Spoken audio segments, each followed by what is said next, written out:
presentation you uploaded. This version is suitable for delivery in a classroom or online lecture setting. Lecture, Slide 1, Title Slide.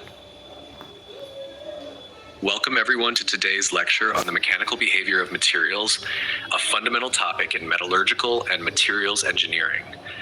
Understanding how materials respond to mechanical forces is essential for designing safe and reliable engineering structures. Slide 2, Introduction. Mechanical behavior refers to how materials deform and fracture under various types of forces. It is crucial across all fields of engineering, be it aerospace, automotive, biomedical, or civil engineering. Several factors affect this behavior, including the material's microstructure, temperature, loading conditions, and manufacturing history. Slide 3, Stress and strain. Let's start with the basics. Stress, STRU, is the force applied per unit area. Strain, is the deformation experience per unit length. I equals delt ELV. There are different types of stress, normal and shear. We also differentiate between engineering and true stress strain, especially important during plastic deformation when the cross-section starts reducing due to necking. Slide 4, Elastic and plastic deformation. When a material is loaded, it initially undergoes elastic deformation, which is reversible. This is described by Hooke's law. Beyond a certain stress, the yield point, the deformation becomes plastic, meaning permanent.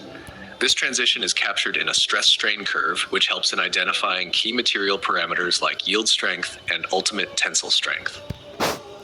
Slide 6, Mechanical properties. Several key properties define mechanical behavior. Elastic modulus indicates stiffness. Yield strength is the stress at which plastic deformation starts. Ultimate tensile strength, UTS, is the maximum stress a material can withstand. Ductility tells us how much a material can deform plastically. Toughness is the ability to absorb energy before fracture. Hardness relates to resistance to surface indentation. These properties vary widely across metals, polymers, and ceramics.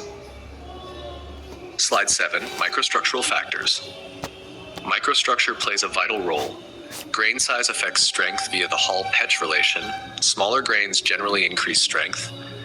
Phases, precipitates, and dislocations also influence behavior. Schematic diagrams often show dislocation movement and grain boundary effects to help visualize these phenomena. Slide 8, Fracture behavior. There are two primary fracture modes. Ductile fracture, which involves significant plastic deformation and energy absorption. Brittle fracture, which occurs suddenly with little warning.